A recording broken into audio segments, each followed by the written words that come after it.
Como usted sabe, nuestro pastor nos ha comenzado a compartir una serie con un título, muy importante, muy interesante, que pues debe producir hambre en nosotros, ¿verdad? Se llama Conociendo a Dios, y yo quiero darle continuidad a este sentir, y quiero hablarle de un tema que se llama la perspectiva de Dios. Usted sabe, hermano, que para conocer a Dios a fondo hay que estudiar la Biblia, ¿no es así? ¿Verdad que sí? Es imprescindible, no se puede negar que solo a través de la Biblia se conoce plenamente al Señor. Y cuando lo conocemos, cuando estudiamos la palabra de Dios, aprendemos las facetas de Dios, sus diferentes atributos. Y hay algo que yo aprendo, que está en la Biblia, que yo aprendo de la Biblia del Señor, y es que Él tiene su propia perspectiva, su forma de ver. Podemos aplicar la palabra perspectiva como forma de ver las cosas, ¿verdad que sí? La palabra perspectiva, para poderla aplicar a nuestra enseñanza, viendo un significado de diccionario al que yo recurría, me interesó mucho lo que significa. Mire, la palabra perspectiva es el punto de vista desde el cual se considera o se analiza un asunto. Usted está frente a una situación y yo le pregunto, ¿cuál es su punto de vista, su forma de ver ante esa situación? Y no sé si usted lo ha notado, pero mire, cuando entre nosotros hablamos de un tema, de temas diversos, de un tema, X tema que sea, usted puede estar platicando con alguien y pueden surgir diferencias, ¿verdad? ¿Sí o no hay diferencias en los temas que hablamos, verdad? Y usted suele preguntarle a alguien con quien usted está platicando, suele preguntarle, ¿y tú cómo ves? ¿No lo ha hecho usted? Usted sabe que no tiene por qué imponer su forma de ver, y usted respeta la otra opinión y hace esa pregunta, ¿no? ¿Y tú cómo ves? Es algo muy peculiar, ¿verdad?, que usamos, y cuando lo usamos, lo que queremos decir en realidad es, ¿qué opinas al respecto, verdad? Estás hablando de ese tema, mira, te voy a contar parte de mi vida para ver cómo ves tú esto. Y lo que le estás preguntando al decirle, ¿tú cómo ves?, es, ¿tú qué opinas al respecto? ¿Cuál es tu forma de ver en esta situación? ¿Tú qué piensas? Y dependiendo de eso, de lo que pensamos y de la forma de ver que tenemos, en base a eso tomamos decisiones. ¿Sí o no? ¿Sí? Cuando dos formas de pensar o dos formas de ver las cosas se contraponen una a la otra, se necesita un punto de referencia más alto que ambas formas, en el que dichas opiniones reposen y logren un acuerdo. ¿Me expliqué? Tal es el caso de una ley en lo penal. Mire, por ejemplo, se lo voy a ejemplificar con una historia.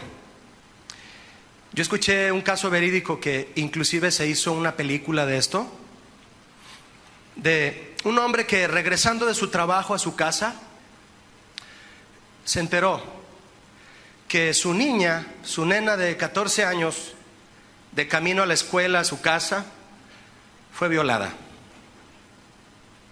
Dos maleantes se lanzaron hacia ella y abusaron de ella. La dejaron medio muerta ahí en la vereda, y llega su papá y se entera. Y obviamente la gente que vio a la niña, que se dio cuenta de la situación, le dan parte a la policía.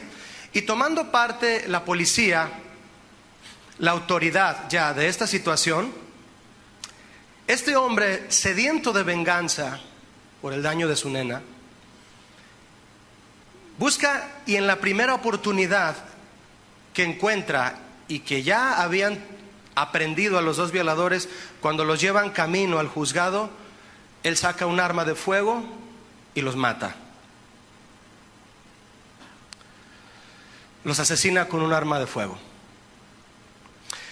A la hora de llevar este caso al juzgado, hay quienes saben, conocen y aplican la ley sobre el padre de la niña, condenándolo, a prisión por haber matado a los violadores.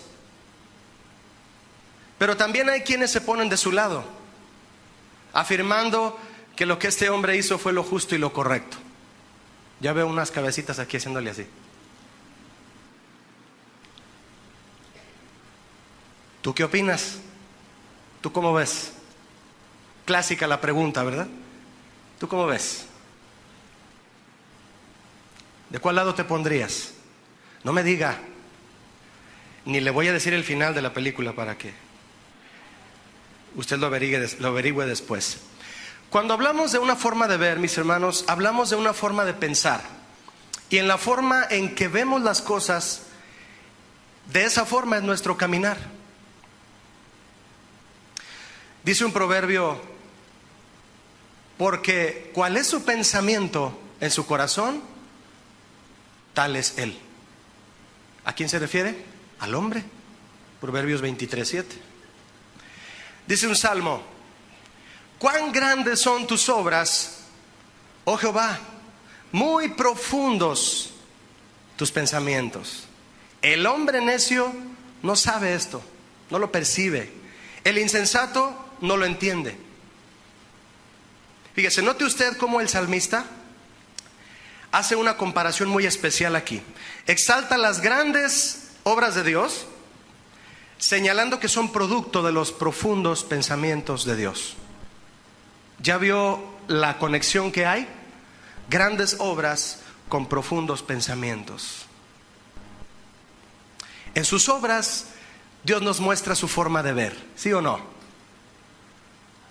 Si a alguno de ustedes le gusta pararse frente a un paisaje, donde tú quieras, donde te gusta, que inclusive eliges ir de vez en cuando y te pones frente a ese paisaje, yo no sé dónde, tal vez vas cerquita, vas aquí a Tapalpa, ¿no? A Mazamitla, y ves las montañas, los pinos, y dices, o tal vez te fuiste a las cataratas del Niágara, ¿no? Y te paraste ahí y dijiste, si esas son las obras de Dios, entonces qué profundo piensa Dios, qué perspectiva tiene Él, qué especial es. Dice la Biblia que Dios nos habla a nosotros diciendo en Isaías, porque mis pensamientos no son como los tuyos, ¿verdad? Mis pensamientos no son como vuestros pensamientos, nos dice a nosotros, ni tus caminos son como mis caminos. Y la palabra caminos aquí significa modo de acción, modo de proceder, modo de hacer las cosas, modo de ver. No son mis caminos, mis pensamientos como son los tuyos, dice el Señor. Y luego continúa diciendo a nosotros el Señor, como son más altos los cielos. Hace una comparativa para que lo entendamos, ¿verdad? Como son más altos los cielos que la tierra, así son mis caminos más altos que tus caminos. Mi forma de hacer las cosas, de pensar, de ver, de analizar, es muy diferente a la tuya, dice el Señor, a la mía también, ¿verdad? Y mis pensamientos son más altos que tus pensamientos. Mire, mi hermano, esto me está diciendo a mí que los pensamientos de Dios, su forma de ver las cosas, su perspectiva, que está plasmada en la Biblia, usted la tiene ahí en su mano. La perspectiva, la forma de ver de Dios, usted la tiene ahí en su mano. Es el punto de referencia más alto en el que todas las opiniones deberían de reposar para encontrar el justo acuerdo. ¿Sí o no? ¿Amén o no amén? Sí, porque llega un momento en que en las diferencias que tienes con tu cónyuge, como sabes que eres cristiano y ella también, y llega un momento en el que, oye, ¿por qué haces tú las cosas así? Y luego ella también, ¿y tú por qué así? ¿Qué sucede? Como hombre sabio que eres, como mujer sabia que eres, ¿vas a la Biblia a los consejos en cuanto al matrimonio? ¿O vienes a la escuela matrimonial, verdad? A la escuela que se da aquí. Y vienes a reposar, a dejar a los pies de Dios todas tus opiniones y llevarte la opinión de Dios a cambio. Y esa opinión, esa perspectiva de Dios te hace estar en un justo acuerdo con tu esposa. ¿Sí me explico? Por eso es que es el punto de referencia más alto que existe, donde todas las opiniones reposan y encuentran un justo acuerdo. Mire, con respecto a la acción, a la cualidad que tenemos los humanos de ver con nuestros ojos, Dios estableció algo al principio para aquellos que llamó a servirle, aquellos que querían estar en su presencia. ¿Cuántos anhelan estar en la presencia de Dios? A eso hemos venido, a gozarnos. Vives, de hecho, yo vivo en la misma presencia de Dios. Y Dios estableció para los ministros desde el principio una exigencia. Yo le invito a que la lea conmigo en Levítico 21. Estamos hablando de la forma de ver que tiene Dios, comparada con nuestra forma de ver. Levítico 21, 16, ¿lo tiene? Dice así: y Jehová habló diciendo a Moisés: habla a Aarón y dile, ninguno de tus descendientes por sus generaciones, es decir, de ahí hasta la eternidad, que tenga algún ¿qué? Defecto. ¿Lo está leyendo? ¿Sí? Que tenga algún defecto se acercará para ofrecer el pan de su Dios. ¿Quién debe de abstenerse de acercarse a la presencia de Dios? El que tenga un defecto. ¿Sabía usted que a Dios no le gusta la gente defectuosa? No se asuste, espéreme. No se acercará para ofrecer el pan de su Dios. Mire, déjeme darle una semblanza rápida, hermano. De manera espiritual, los cristianos de hoy somos parte de la generación de Aarón. Aarón fue el padre del sacerdocio, ¿sí? Si quiere saber más, véngase al instituto. Aarón fue el padre del sacerdocio. Y resulta que el sacerdocio, dice Éxodo 40:15, es perpetuo. ¿Y sabe cómo nos lo comprueba eso el Señor a nosotros? Porque nos dice a usted y a mí, en 1 de Pedro 2:9, que somos real sacerdocio, ¿sí o no? Sacerdote es alguien que ministra a Dios, es un mediador entre la obra de Dios y Dios, es un mensajero, alguien que tiene que estar con Dios para traer el mensaje al pueblo. Tú y yo ministramos a Dios y después podemos ministrar a otros. Eso es una obra de sacerdocio. Aarón fue el que comenzó esto. Dios puso a Aarón para que fuera el inicio del sacerdocio. Y le dice a Aarón, a través de Moisés, Dios le habla a Moisés y Moisés le habla a Aarón diciéndole: no permitas que ningún sacerdote se acerque si tiene alguno de estos defectos. ¿Qué es un defecto para Dios en el hebreo? Es una lesión física.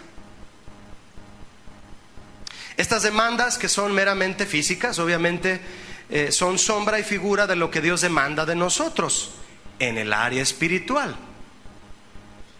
Vea el verso 18, por favor. Vamos a ver el primer defecto y en ese nos vamos a centrar en esta mañana. Dice Levítico 21, 18: porque ningún varón en el cual haya, otra vez, ¿qué dice? Defecto. Fíjese cómo Dios remarca algo, en el cual haya defecto se acercará. Dígame solo el primer defecto. Varón ciego, que no ve. Y continúa Dios mencionando a Moisés los defectos que no deben tener sus siervos. Dios es exigente.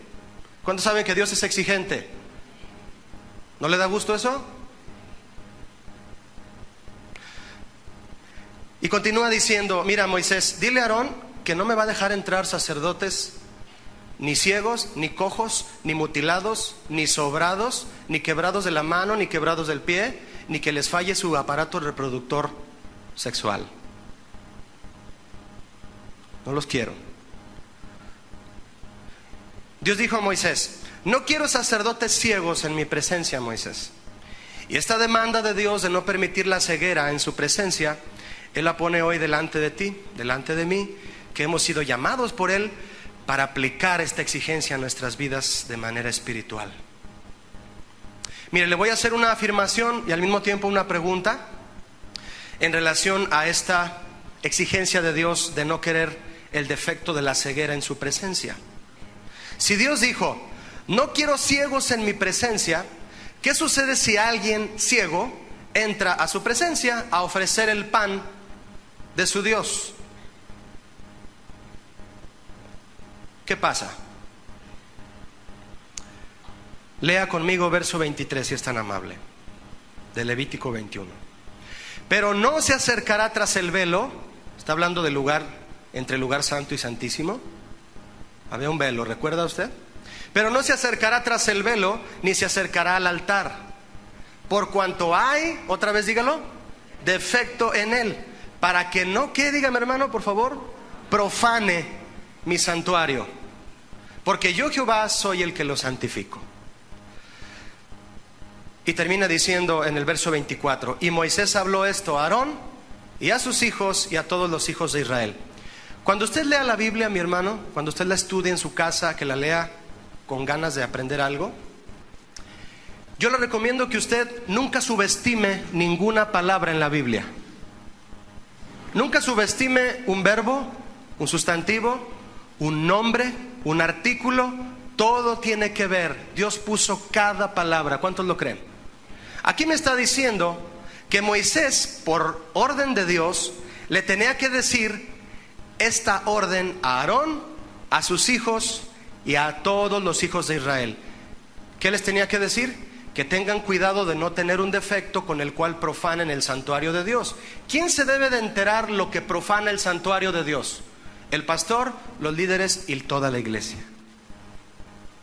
Porque cuando la iglesia no sabe lo que profana el santuario de Dios, dejan que suceda lo que sea aquí arriba y no dicen nada. ¿Me expliqué? Te puedes ir a iglesias en donde, por haber estudiado la palabra y por haber escuchado lo que a Dios le agrada y lo que no le agrada, te paras en la iglesia y dices, ¿qué? ¿Qué es eso? ¿Por qué nadie dice nada? Porque no saben.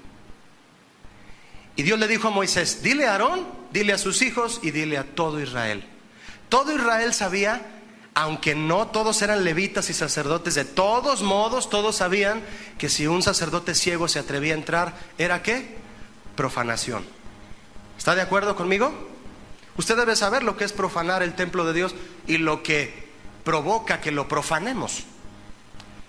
El hecho de que un sacerdote ciego entre al santuario de Dios, para Dios eso es una profanación de su santuario. Alguien que no ve nada. Profanar es una palabra muy especial. Significa perforar. ¿Ha tomado usted en sus manos alguien? ¿Quién ha usado un taladro? ¿Quién? ¿Te gusta usar un taladro? Si yo quiero colgar algo en mi casa y la pared es de concreto, tengo que usar una broca, ¿verdad? Con punta especial para taladrar el concreto. Yo estoy profanando el muro, ¿sabía? Y estoy traspasando el límite que me da el muro. Y Dios de repente siente que le taladran su santidad. En lo que Él puso límites, hay una connotación en profanar que habla de que el que profana es el que quiere entrar a la fuerza como usando una cuña. ¿Ha visto que cuando te quedas sin las llaves de tu casa, si te quedaste sin las llaves, agarras un desarmador y empujas el cancel para que bote la puerta? Eso es profanar. Un hombre ciego profana el santuario de Dios porque a causa de su ceguera no percibe los límites que Dios le pone frente a él. ¿Amén o no amén? ¿Puede usted imaginar lo terrible que es para una niña o una joven adolescente y para sus padres que la aman? ¿Puede usted imaginar lo terrible que es que un hombre profane su virginidad? ¿Sabe que Dios puso sabiduría en eso? De que una dama, una doncella, abra esa parte de su corazón y de su cuerpo el día del matrimonio. ¿Sí o no? Para eso Dios consagró esa parte. ¿Qué tal si es profanada? Imagínense si el papá se molesta, ¿cómo se molesta Dios? ¿Será grave o qué tan grave será que alguien profane por estar ciego el santuario de Dios? La santidad de su palabra. Dice que nadie que esté ciego se acercará para ofrecer el pan de su Dios. El pan es la palabra de Dios. Si yo estoy ciego, voy a usar este pan para manipular. Lo voy a mal usar, lo voy a tergiversar y voy a manipular a la gente usando este pan, porque estoy ciego. Alguien que no tiene visión espiritual y perspectiva de Dios para interpretar los mandamientos bíblicos, profana el santuario de Dios. Respecto a la ceguera, le pregunto esto, hermano. ¿Estaba Dios discriminando injustamente a los hombres ciegos? ¿Usted cree que no? No, porque dice más adelante que le dijo a Moisés y a Aarón: no van a entrar en mi presencia, pero déjalos que coman de las cosas santas, atiéndelos, ayúdalos. Los dejó estar en el tabernáculo, pero no entrar al lugar santísimo, ni estar cerca de las cosas que ministran. Podían quedarse a recibir atención y escuchar, ¿verdad? Y lo que pasa aquí es que Dios no lo hizo para insultarlos. Más bien Dios tenía, al dar esta exigencia, tiene que ver con el hecho de que el sacerdote debe concordar lo más posible con la perfección del Dios a quien sirve. Amén. Eso es lo que Dios exigía. Yo soy perfecto, soy completo, quiero que así sean mis ministros. Por eso no quería ciegos en su presencia. Esta perfección, hablando espiritualmente, que Dios busca en nosotros, se cumple hasta que Cristo viene a nosotros. Usted puede leerlo en Colosenses 2:9, y dice que en Jesucristo habita corporalmente la plenitud de la deidad. Plenitud es todo lo que es la deidad. ¿Qué es la deidad? Es Dios. Todo lo que es Dios habita corporalmente en Cristo, y como Él está en nosotros, somos completos en Él. Y la palabra completos viene de un vocablo que es perfección, cumplimiento. Estás lleno en todos los huecos espirituales. Eso significa estar completo. Entonces mire, vamos aplicándolo ya de manera espiritual. Antes de venir Jesucristo a la tierra a entregar su vida en la cruz, había un velo que impedía ver a Dios. ¿Sí o no? Ver su gloria. Igualmente nosotros, antes de entregar nuestra vida al Señor, el velo de nuestra carne, el velo del pecado, el velo de las circunstancias, de los sentimientos, nos impedían ver a Jesús. ¿Sí, verdad? Y todo lo que nos ofrece su gracia, no podíamos verlo. Pero llega Jesús y rompe ese velo de arriba abajo, como dice la Biblia, ¿verdad? Ese velo de toda circunstancia, y entramos y vemos su gloria. La perspectiva de Dios, mis hermanos, para vivir un cristianismo verdadero, consiste en que cada día nuestro interés por lo espiritual sea mayor y nuestro interés por lo terrenal se anule. Esa es la perspectiva de Dios en cuanto a la vida cristiana, cosa que otros no lo predican así, tienen otra forma de ver desviada, ¿verdad? Que cada día tengamos una mayor visión de las cosas de Dios y una atención cero, totalmente cero, a las cosas de la tierra. Que cada día tú abras más tus ojos a lo espiritual que Dios quiere que veas, y cierres más tus ojos a las cosas de la tierra y de la carne. Hay personas que físicamente les falla su vista, ¿verdad? Hay personas que veo aquí, algunos con anteojos. Tú puedes ir con el oculista y puedes decirle: oiga, ¿sabe qué? Ya no veo bien con estos lentes. ¿Me puede hacer otros de otra graduación? ¿Sí está bien dicho? Otros con más aumento, así. Le voy a traer 2 botellas de Fanta para que me los ponga ahí, el fondo en los lentes, porque ya no veo bien. Y necesitas que te pongan casi unas lupas para ver, ¿verdad? Unos binoculares. Porque la vista natural se va atrofiando. Todos tendemos a batallar para leer, ¿verdad? Ay, ya necesito lentes. Pero en lo espiritual no ocurre así. En lo espiritual tú cada día debes ver más a la personalidad de Cristo reflejada en ti. Ver más lo espiritual y ver menos la tierra. Así va a suceder cuando Cristo venga. La iglesia de Jesucristo se va a ir con Él, y nos vamos a alejar ¿de dónde? Bueno, los que se van a ir. Nos vamos a alejar ¿de dónde? de la tierra y nos vamos a acercar más a la gloria de Dios. ¿Sí o no? Hay que ver más en lo espiritual y que se anule nuestra vista hacia lo terrenal. Como Tomás, por ejemplo. Fíjese, un hombre que no entiende que debe poner su confianza al 100% en Dios, lo que va provocando en sí mismo es que su vista espiritual se acorte. Oye predicaciones de que Dios es fiel y es nuestro proveedor. La misma Biblia lo dice en un salmo que es el 23 y que nos sabemos desde chiquitos, y aún así dudamos y desconfiamos de Dios. Y lo que hacemos es acortar nuestra vista espiritual. Como Tomás, que después de haber andado un promedio de 3 años, ¿verdad?, con Jesús, 3 años, viendo los milagros de Jesús, escuchando a Jesús decir que el Hijo de Dios se levantaría, llegan y le dicen que resucitó. ¿Y qué pasa con Tomás? No lo creo. Si no meto mis dedos, en sus llagas, entonces lo creeré. Llega Jesús y le dice: a ver, Tomás, ¿por qué no crees?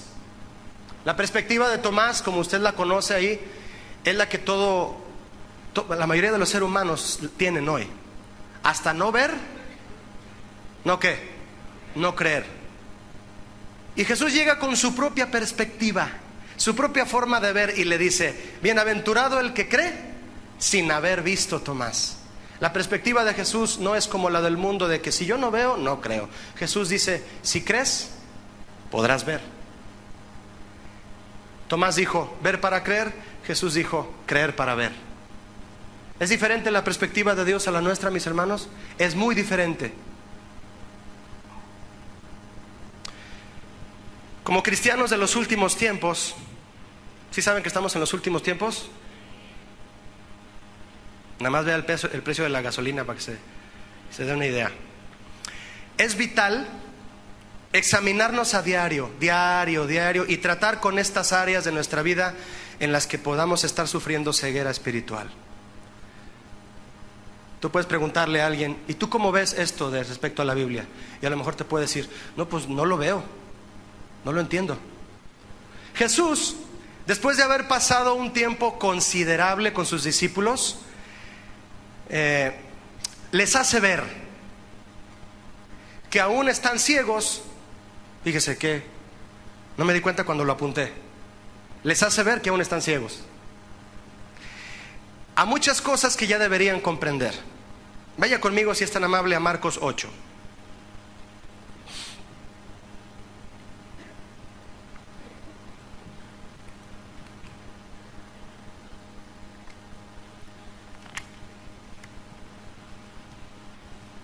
Resulta que en esta ocasión Jesús y sus discípulos fueron a un lugar. No vamos a meternos en ese detalle tanto, sino en lo que pasó ahí. Y van a ese lugar y tienen que llevar provisión. Y fíjese lo que pasó, Marcos 8:14, ¿lo tiene? Muy bien. Habían olvidado de traer pan. Fueron con Jesús a un lugar y se les olvidó ¿qué? El pan. Es como si tú fueras al parque metropolitano con tus hijos y no llevaste las tortas de jamón. Se te olvidó llegar ahí al Oxxo a comprar todo para comer allá, ¿verdad? Y ellos llegaron con Jesús y: no traemos pan. Y no tenían sino un pan consigo en la barca. Y Él les mandó diciendo: ¿quién? Jesús. O sea, lo que está hablando aquí es: y Jesús alzó la voz y les dijo: mirad, guardaos de la levadura de los fariseos y de la levadura de Herodes. Fíjese lo que hizo Jesús aquí. Al ver que comenzaron a hablar de pan, sacó un tema del pan, usando la levadura como ejemplo. Es decir, ellos estaban, fíjese si no le es familiar esto, ellos estaban: oye Pedro, ¿quién trajo el pan? No, pues yo no. ¿A quién se lo encargaste, Santiago? Creo que Andrés lo trajo. A ver, ve con Andrés. Va. Mateo, ¿dónde está el pan? Así estaban ellos discutiendo qué pasó con el pan. Y Jesús, oyéndolos hablar, yo creo bien tranquilo ahí, ¿verdad? El pan. Ya sé qué les voy a decir. A ver, vengan todos. Guárdense de la forma pecaminosa de actuar de los fariseos y de Herodes, ¿Qué respondieron ellos al respecto? Fíjese lo que respondieron. Verso 16 de Marcos 8. Y discutían entre sí diciendo: eso nos dice porque no traemos pan. ¿Sí lo entendió usted o no? ¿O estamos igual que ellos? O sea, Jesús sabía que les faltaba el pan, pero se puso a hablar de otra cosa. ¿Se fija? Y ellos: es que dice eso porque ahorita no traemos pan. Imagínate que tú mañana tienes que pagar la renta y no traes, pero ni los hilitos de la bolsa del pantalón cuando lo lavas. No traes nada y dices: Señor, se me fue el dinero en otras cosas y no traigo para la renta. Y llegas en la noche a tu casa, cual buen cristiano, necesitado, y llegas y te postras y dices: Señor, no tengo para la renta, súpleme, Señor. Padre, necesito el dinero para la renta. Y duras media hora hablando de lo mismo. La renta, Señor. Ahí viene el señor Barriga, Padre. Y tú estás como Don Ramón, sin dinero. Y Dios arriba escuchándote. Escuche bien, Dios arriba escuchándote así: la renta, la renta. Me acordé de una cosa. ¿Te acuerdas cómo maltrató Saúl a David? ¿Y tú? ¿Y eso qué, Señor? ¿Por qué me dices eso? Te estoy pidiendo para la renta. No, espérate, no me distraigas. ¿Te fijas cómo cuando llegaron al desierto y persiguió David a Saúl y le dijo: mira, Saúl, no te maté y pude haberte matado, que Dios pague a cada uno conforme su lealtad? ¿Qué aprendes ahí? Y tú: Señor, no tengo tiempo para aprender nada, no tengo para la renta, ¿no me estás oyendo? ¿Qué pasará con Dios? ¿No le interesaba que les faltaba el pan? Y dijo: los voy a distraer para que no piensen en pan, les voy a hablar de un tema de Herodes y los fariseos. ¿Eso hizo? No, fíjese lo que pasó. Verso 17 de Marcos 8. Y entendiéndolo Jesús, ¿qué entendió? Entendió que discutían por algo que no iba. Jesús ya quería empezar la reunión, la célula, y ellos estaban pensando en otra cosa. Y entendiéndolo Jesús les dijo: ¿qué discutís? ¿Porque no tenéis pan? ¿No entendéis ni comprendéis? ¿Aún tenéis endurecido vuestro corazón? Teniendo ojos, ¿no qué? No ven. Y teniendo oídos, no oís. Y como dice la frase: no hay peor ciego que el que no quiere oír. Y no recordáis. El hecho de que el corazón, mis hermanos, se endurece y no comprende la revelación de Jesús está ligado a una ceguera espiritual. ¿Sí o no? Las dos cosas van una con la otra: dureza de corazón y ceguera espiritual, ¿verdad? Quien no tiene la forma de ver de Jesús, su perspectiva, no solo está corto de vista, está prácticamente ciego espiritualmente. Verso 19. Y Jesús les exhorta diciendo, fíjese lo que les dijo: cuando partí los 5 panes entre 5,000, ¿cuántas cestas llenas de los pedazos recogisteis? Y ellos dijeron: 12.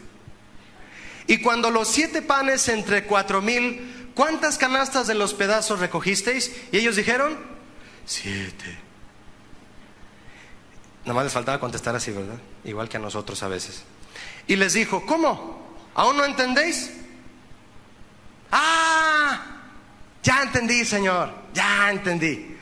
Ya sé lo que me quieres decir. Lo que pasa es que como estamos preocupados de no traer pan, lo que tú nos quieres decir es: oigan, ¿por qué se preocupan por el pan si yo estoy aquí? ¿No multipliqué el pan allá? Usted diga: sí, ustedes son los discípulos. ¿No multipliqué el pan acá y sobró pan? Sí. Entonces este discípulo que no existe, no está en la Biblia, pudo haber dicho eso: ya entendí, lo que pasa es que no quieres que nos preocupemos porque como estás aquí, pues tú nos vas a multiplicar el pan.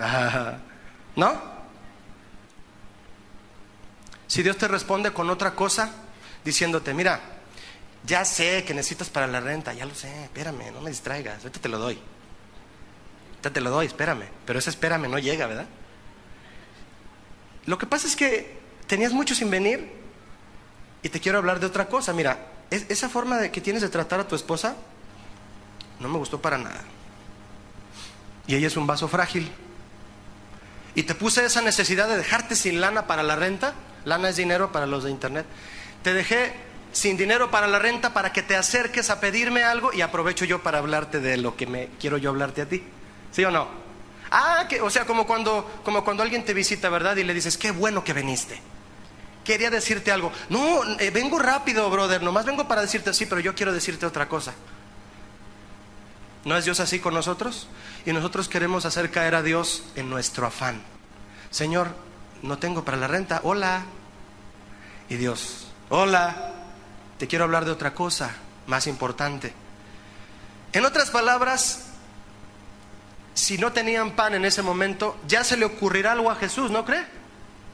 Ya se le ocurrirá, a la hora que llegue la hora de comer, Jesús les va a decir, vénganse, recojan su pan. Pero no lo entendemos, estamos ciegos y duros de corazón. Y anteponemos nuestra necesidad a lo que Dios nos quiere hablar. Jesús les quería hablar de la levadura de los fariseos porque era un tema apremiante para Jesús y ellos antepusieron su necesidad del pan. La necesidad de los discípulos era terrenal. La necesidad de Jesús era alimentarlos espiritualmente. La perspectiva de Jesús es diferente. Jesús saca una lección espiritual de donde sea, ¿sí o no, mi hermano? Hasta pasar y ver a tu bebito caminando, ya te está Dios hablando algo, ¿sí o no?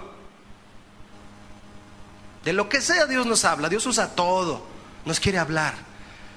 La perspectiva de Jesús es siempre enseñarnos algo, no importa que haya necesidad. Es más importante para Dios que aprendamos antes que comamos, que querramos tener las cosas naturales. Vaya conmigo al verso 22, por favor, de Marcos 8.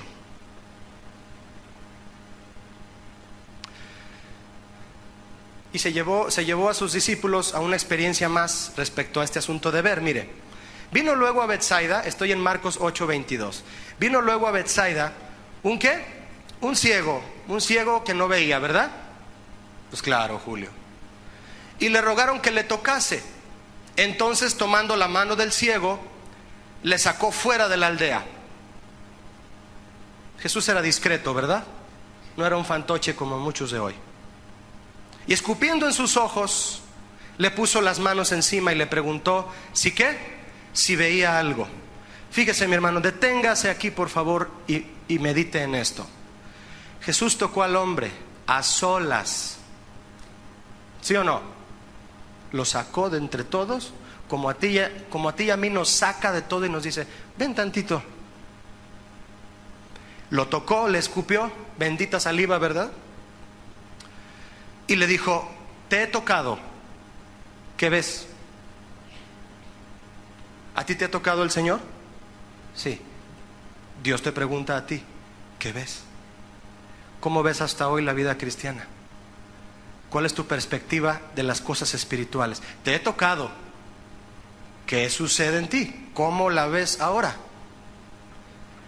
¿Cómo ves y vives la vida cristiana? ¿Cuál es tu perspectiva a partir de que yo ya te toqué? ¿Cuál es tu perspectiva en medio de la situación que tienes de necesidad? ¿Me estoy explicando? ¿Los que están dormidos, me estoy explicando?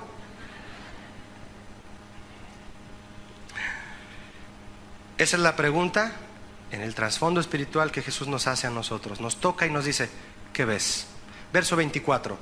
Él, el hombre de Betsaida, mirando dijo, veo los hombres como árboles, pero los veo que andan. ¿Tenía este hombre la visión completa o todavía no? No, lo veía bien. Mire, hermano, le dije al principio que nunca subestime ninguna palabra en la Biblia. Yo tuve la curiosidad de ver todas estas ocasiones en que se maneja ver, veía, mirando, y fíjese lo que hay aquí. Cuando Jesús le pregunta a este hombre si veía algo, la palabra veía es el vocablo griego blepo, y significa ver, nada más. Pero cuando el hombre voltea hacia Jesús mirando y ve los hombres como árboles, pero que se mueven, que andan. La palabra mirando ya no es blepo, nada más es anablepo, que significa levantar los ojos, recobrar la vista.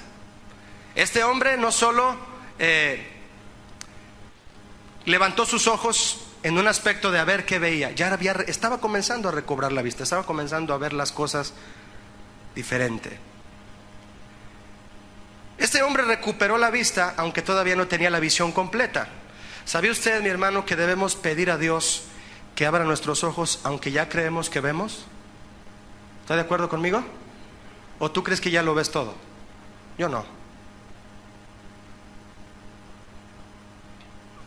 Eso es un pecado grave que cometieron los fariseos, decir que ya veían. No cierre su Biblia de Marcos. Le voy a dar un paréntesis de Proverbios. Debemos de pedir a Dios que nos abra los ojos, aunque creemos que ya vemos. Dice Proverbios: fíate de Jehová de todo tu corazón y no te apoyes en tu propia prudencia. Reconócelo en todos tus caminos y enderezará tus veredas. Es decir, antes que tu propio proceder, modo de proceder, reconoce el modo de proceder de Dios y actúa bajo esa manera de ver. Y el verso 7 de Proverbios 3 dice: no seas sabio en tu propia opinión, teme a Jehová y apártate del mal. ¿Sabe qué significa la palabra opinión aquí? Es la palabra ayin, A-Y-I-N, que significa vista. ¿Qué está diciéndonos el Señor? No seas sabio ante tu propia forma de ver. Mejor teme a Jehová y apártate del mal. No seas sabio a tu propia vista. ¿Yo veo bien, Julio? Yo ya veo todo, soy vidente. Vamos a retomar al hombre de Betsaida para ver qué pasó, ¿sale? Marcos 8:25. Antes de leer le pregunto lo siguiente, o se lo confirmo, mejor dicho. Jesús sabía perfectamente que este hombre iba a necesitar una vez más el toque de su mano, amén. Pero esto sirvió de prueba para que aquel hombre aprendiera algo y nosotros junto con él hoy una lección que significa lo que es ver en realidad en el Espíritu. En Marcos 8:25 dice: luego le puso, diga conmigo otra vez, tú y yo venimos a la iglesia otra vez. Dios nos quiere tocar otra vez. ¿Cuántas veces necesita tocarnos? Las que Él quiera. ¿De acuerdo?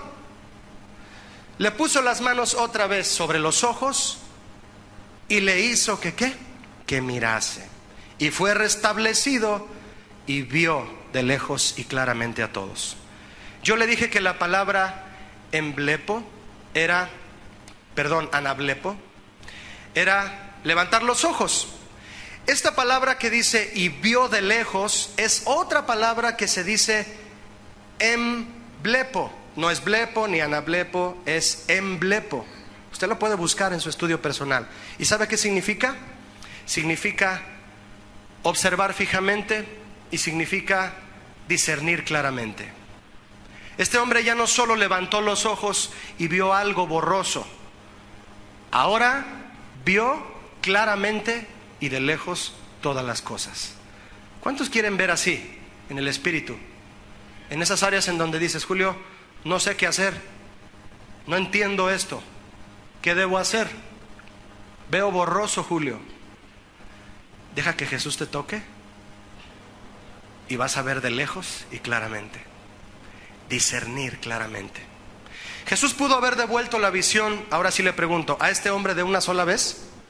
¿Sí? Y tal vez así nosotros tenemos esa hambre hoy, ¿no lo cree? Quisiéramos tener la visión completa de una sola vez. Señor, me trompiezo mucho, Señor. Le fallo mucho a mi esposa, Señor. Y te duele. Señor, otra vez volví a gritar, otra vez volví a hacer esto. Ya, Señor, devuélveme la vista totalmente. Yo quisiera eso. Pero Dios nos toca poquito así y nos va dando la vista cada día para ir hacia Él y decirle: abre mis ojos, Señor, más, más, más, hasta que el día en que tú vengas en las nubes, como la Biblia dice que todo ojo le verá.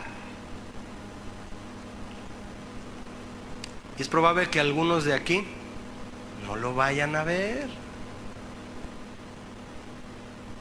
porque se pueden quedar ciegos al día que Jesús venga. Puede venir Jesús por su iglesia y tú: ¿qué pasó? No lo vi. No lo viste nunca. No escuchaste nunca. No abriste tu corazón nunca. Por eso nunca viste nada. El día que venga, tú no lo vas a ver.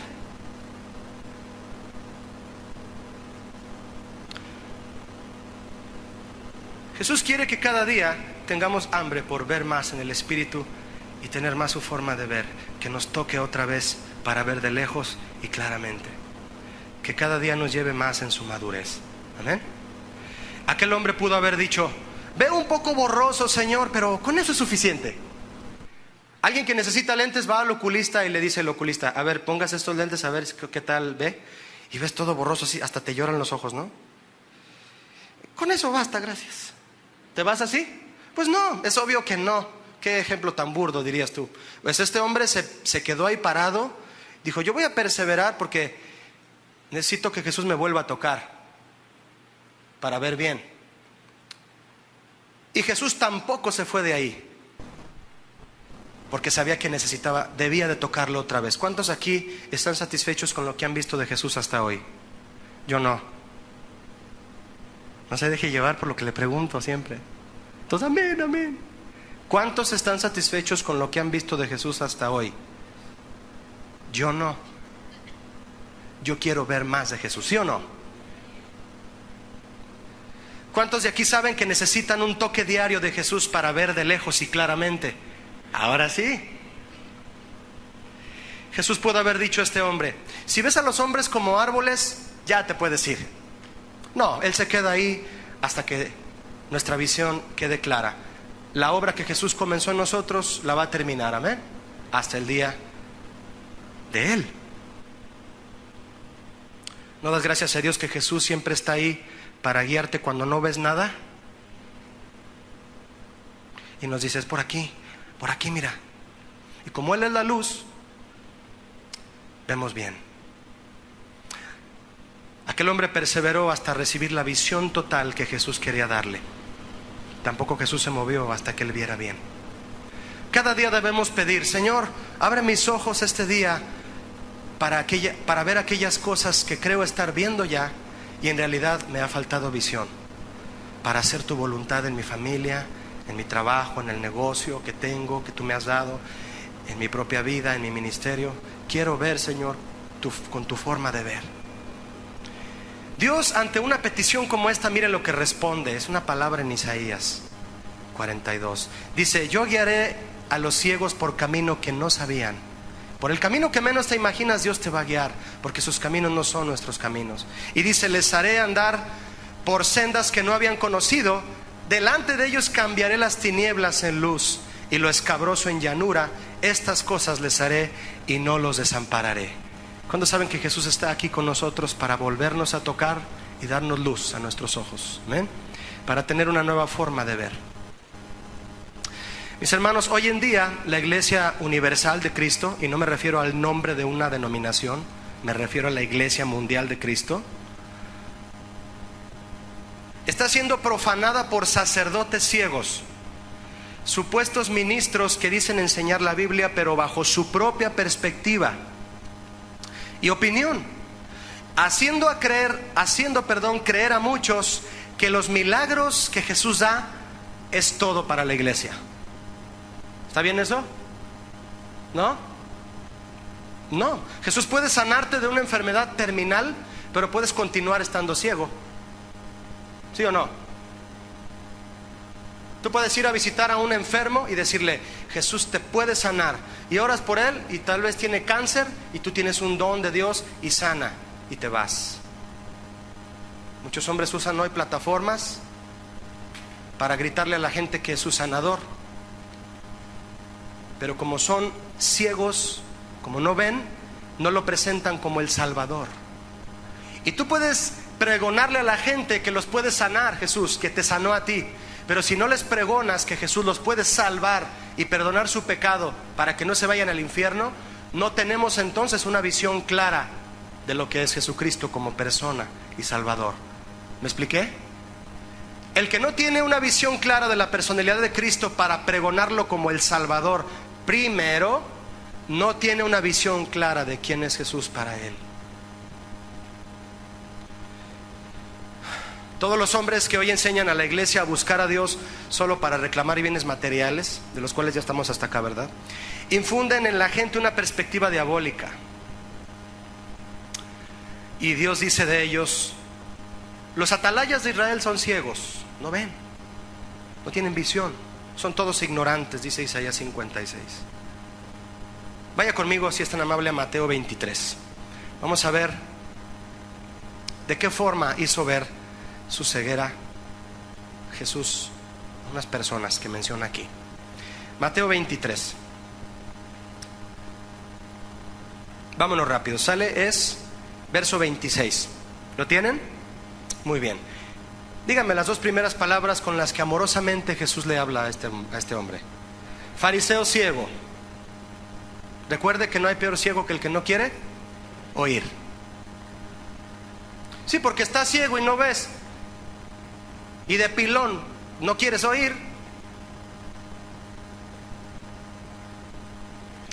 Fariseo ciego, limpia primero lo de dentro del vaso y del plato para que también lo de fuera, ¿qué?, sea limpio. ¿Hay algo que agregar a esto? Nada.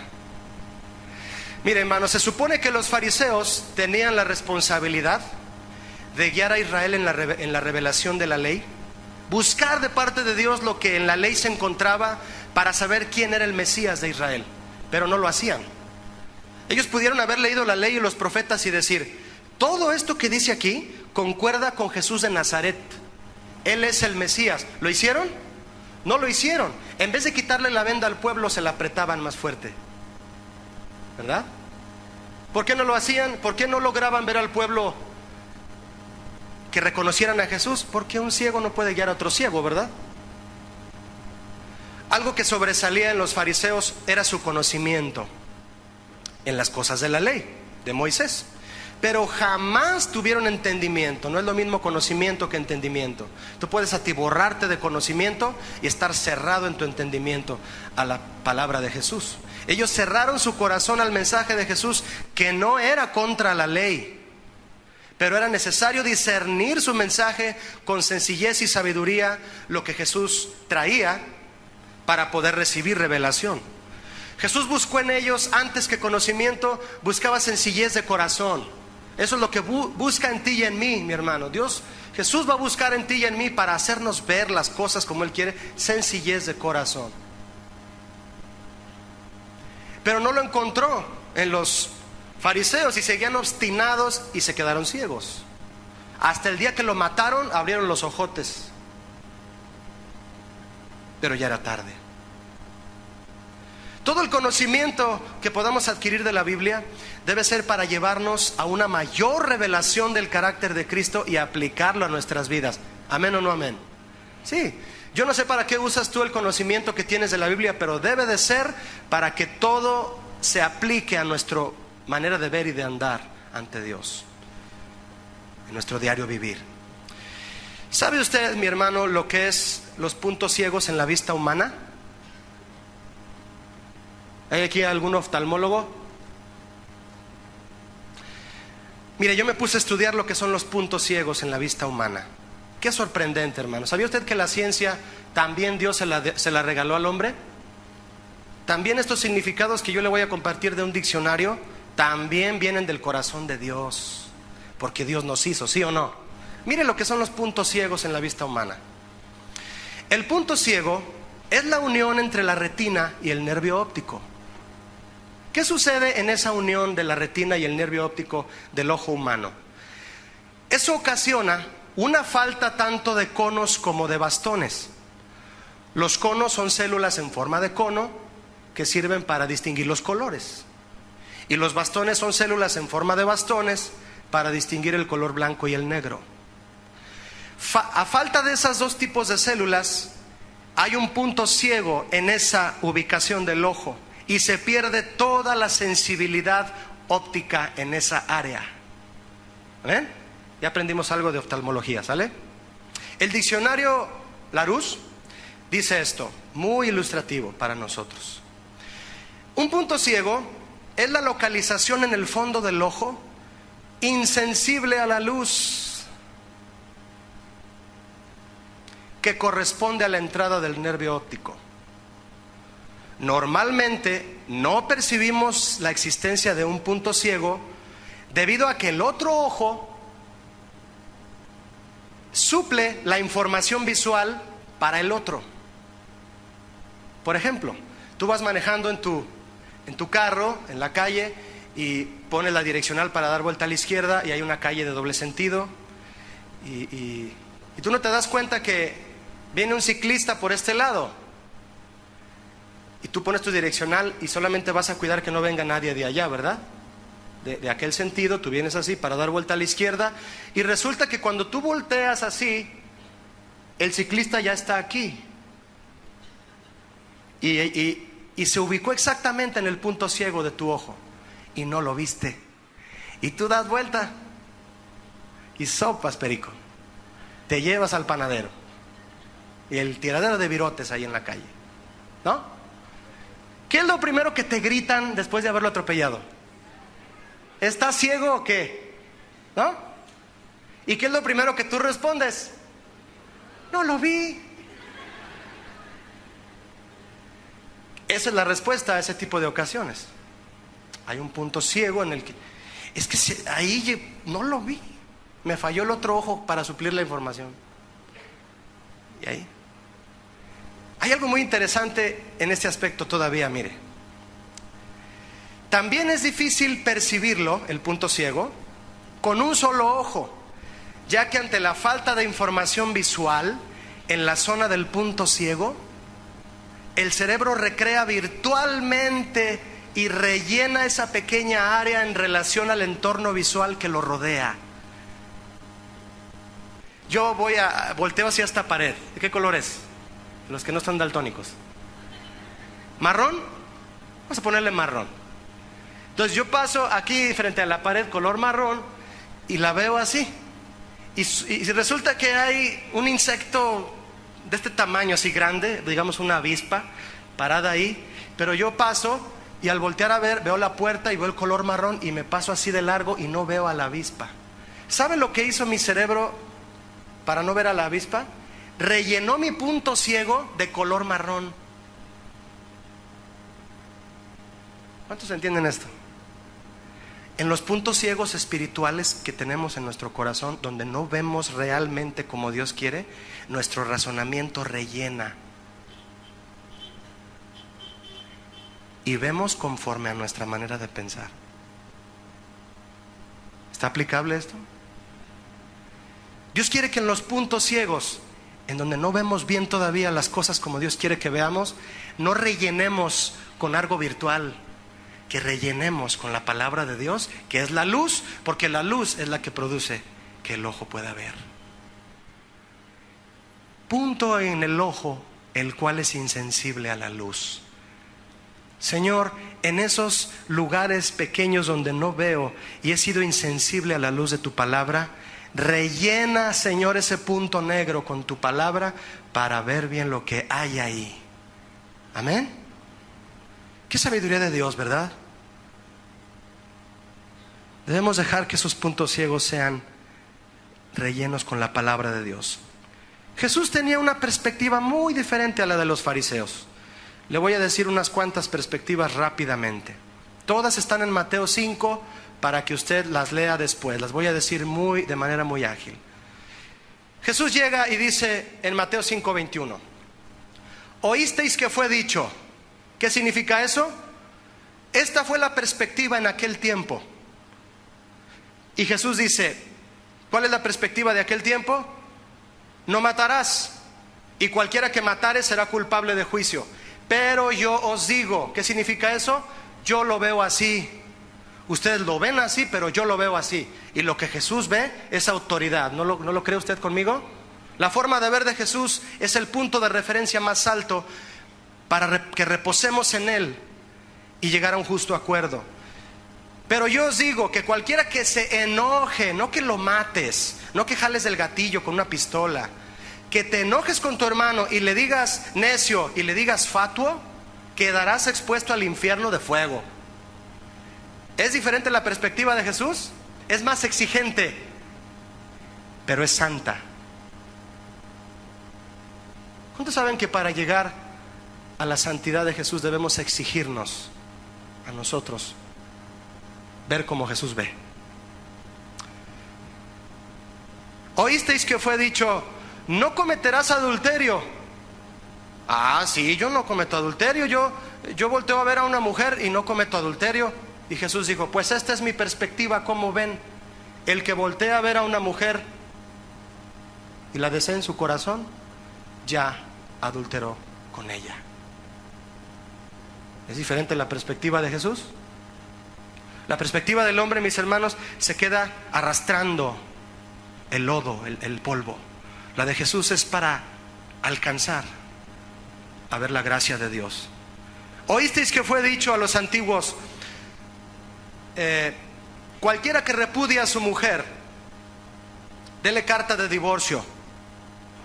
Pero yo os digo, el que repudia a su mujer, que no sea solo por causa de fornicación y adulterio, sino debe de quedarse con ella. ¿Cuántos de ustedes saben, mis hermanos, que el plan de Dios en el matrimonio era que nunca se disolviera? Muchos pueden tener esta manera de pensar y decir, Julio, entonces ¿por qué el divorcio está en la Biblia? Significa que es una solución que Dios da como una opción, ¿no? Déjame decirte que no. Jesús, cuando los fariseos le preguntaron, oye Jesús, entonces ¿por qué en la ley dice que el que repudia a su mujer le puede dar carta de divorcio? ¿Sabes qué le respondió Jesús? Por vuestra dureza de corazón. Porque nomás están pensando en dejar a una e irse con otra. Y no habéis oído al principio, en el Génesis les dice Jesús, no habéis oído al principio que Dios hizo al varón y al varón y a la hembra y los creó para que fueran una sola ¿qué? Carne. Y agrega la frase gloriosa que se dice en las bodas. Jesús, no Pablo, Jesús. Lo que Dios unió, no lo separa el hombre. ¿Es idea de Dios el divorcio? Nunca. Es una opción que brotó del corazón ciego del hombre. Y Jesús da esta opción y dice, ¿quieren separar? Ah, bueno, pues que sea nada más por adulterio. Que sea nada más porque tu cónyuge rompió el pacto. Si no, no. Qué perspectiva tan diferente, ¿verdad? Y luego dice Jesús, ¿habéis oído que fue dicho, no perjurarás? O sea, no jures, sino que cumplas al Señor tus juramentos. Jesús dice, mejor no jures, ni por el cielo, ni por la tierra, ni por nada que hay en el universo. Mejor que tú sí seas sí y tú no sea. No, mejor sea un hombre de verdad y una mujer de verdad. No jures. Eso dice Jesús. ¿Oísteis que fue dicho, ojo por ojo y diente por diente? Pero yo os digo, pero mi perspectiva es, no resistáis al que es malo. Antes a cualquiera que te hiere en la mejilla derecha, vuélvele también la otra. Y si te pelea por quitarte la túnica, dale también la capa. ¿Cuál es la perspectiva del hombre? Me las va a pagar, ¿verdad? Por eso estamos llenos de rencor. No vas y le cobras la ofensa, pero sí estás con la factura en tu corazón. Guardas la factura. ¿Oísteis que fue dicho, amarás a tu prójimo y aborrecerás a tu enemigo? Ah, pues mi perspectiva es esta, dice Jesús. Ama a tus enemigos, bendice a los que te maldicen y haz bien a los que te aborrecen. Y ora por los que te ultrajan y te persiguen. Mis hermanos, le pregunto para finalizar esto, ¿cómo está nuestra visión, nuestra perspectiva de las cosas espirituales hoy? ¿Cómo está? Dios te ha tocado y te dice como aquel hombre de Betsaida, ¿cómo ves? ¿Qué ves ahora? Tú puedes decir, Señor, veo borroso. Ah, pues te voy a volver a tocar cuantas veces necesites para que veas bien. ¿Echamos mano del consejo bíblico para resolver cualquier situación? ¿O hay áreas en donde todavía le dices a Dios, Señor, aquí yo me encargo? Deja esa novia que no es cristiana. Señor, yo me encargo. Deja de golpear a tu esposa. Señor, no entiende.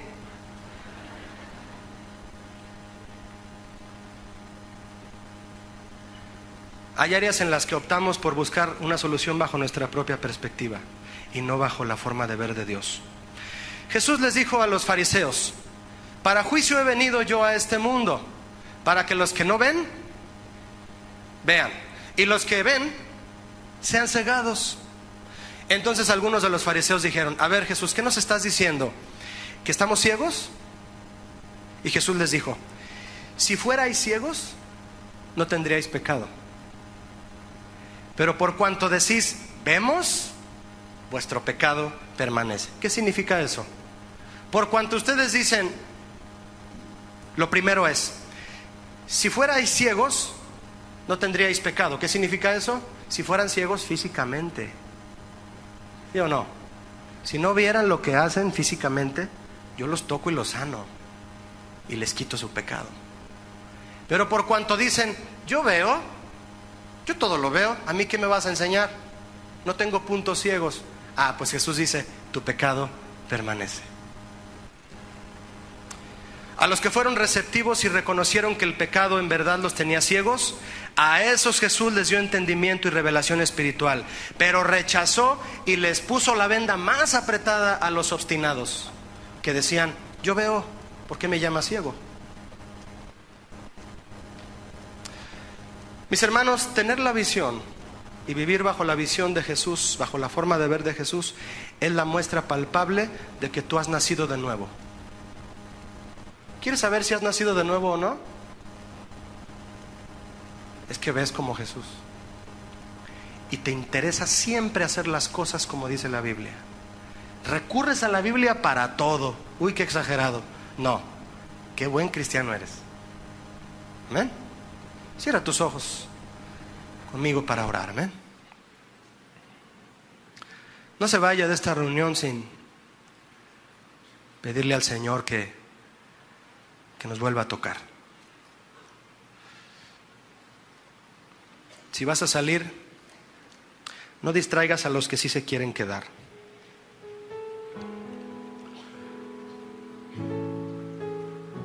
Señor, dile en voz alta, Señor, tócame otra vez. Veo las cosas borrosas a veces. No veo claramente. He levantado mis ojos. Me está comenzando a ser restaurada la vista, Señor, pero me gustaría ver claramente y discernir. Ayúdame, Señor.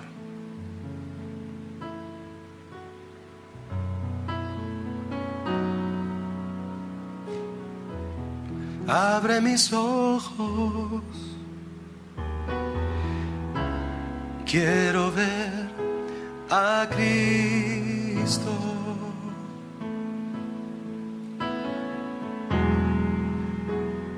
Poderle tocar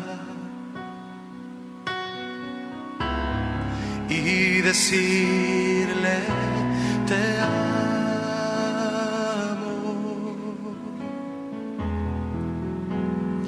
Abre mi oído,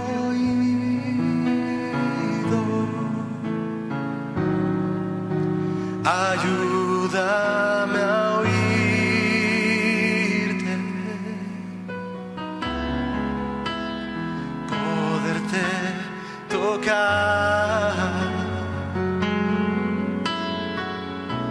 y decirte que te amo.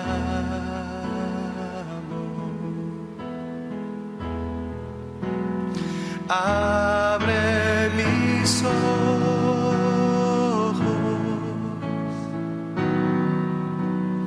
quiero ver a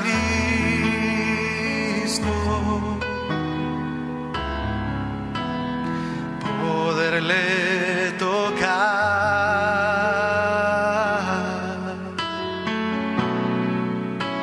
decirle que le amo.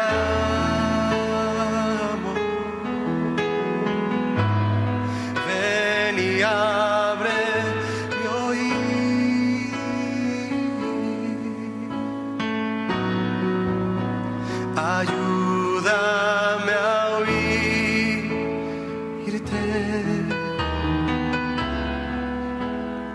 Abre mis ojos, pues quiero ver a Cristo. Ponte de pie y levanta tus manos. Dile: Señor, rellena con tu entendimiento esos puntos ciegos en mi vida. No quiero voltear y creer que lo he visto todo. Quiero tener la visión espiritual, Señor, de descubrir lo que no está ahí, pero está ahí, y hacer lo correcto.